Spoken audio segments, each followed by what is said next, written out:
Beginilah kondisi kantor Bapas Kutacane yang masih minim fasilitas untuk warga binaan yang mendapatkan pembebasan bersyarat. Seharusnya tahanan mendapatkan pembinaan dari Bapas. Bapas Kutacane sudah berdiri hingga 20 tahun lebih dengan keterbatasan fasilitas, seperti gedung yang belum memenuhi standar, gedung workshop, serta sarana-prasarana penunjang lainnya yang belum memadai.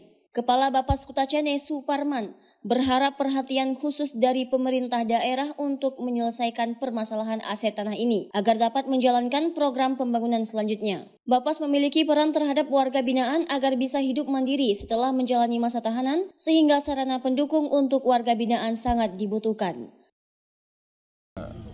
Dalam rangka hari ini kegiatan memperingati Hari Kesaktian Pancasila untuk dapat kita memahami seluruhnya baik pegawai maupun masyarakat apa arti seorang pahlawan yang telah berbuat kepada kita. Bapas ini dalam rangka kegiatan kepedulian negara terhadap warga binaan yang sedang menjalani masa pidana di lapas. Kemudian Bapas ini juga melakukan penelitian hal-hal yang sifatnya hak warga binaan yang mau melakukan pembebasan bersyarat yang masa hukumannya mungkin lebih dari 9 bulan. Itu akan kita lakukan penelitian untuk dia bisa melakukan kegiatan-kegiatan lain berdasarkan nanti penelitian dari Bapas sendiri.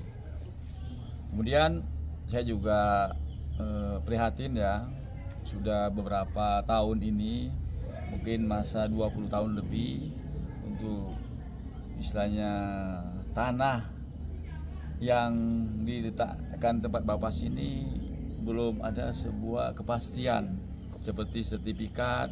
Jadi ini kayak mana kita nanti dalam hal melanjutkan pembangunan, karena ini sangat kita perlukan sekali, ya kan, karena pelaporan BNN ini untuk aset Kemenkumham dengan tercatat, dengan nanti kita usul kegiatan-kegiatan yang ada bangunan seperti yang sifatnya kita rencanakan, ya kan. Yang pertama, kantor kita buat standar, kemudian ada sebuah kegiatan-kegiatan klien dalam bentuk bekerja, workshop ataupun sarana prasarana yang akan kita siapkan nanti.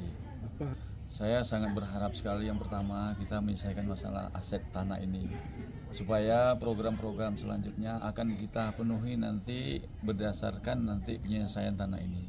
Karena kasihan kita para warga binaan yang sudah klien kita nantinya yang dalam bentuk pengawasan kita, tahapan untuk pembelajaran, untuk hak-hak mereka untuk kita bina supaya mereka bisa mandiri hidup di luar.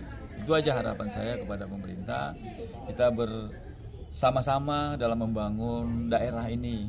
Dari Aceh Tenggara, Al Mujawadin melaporkan untuk Puja TV.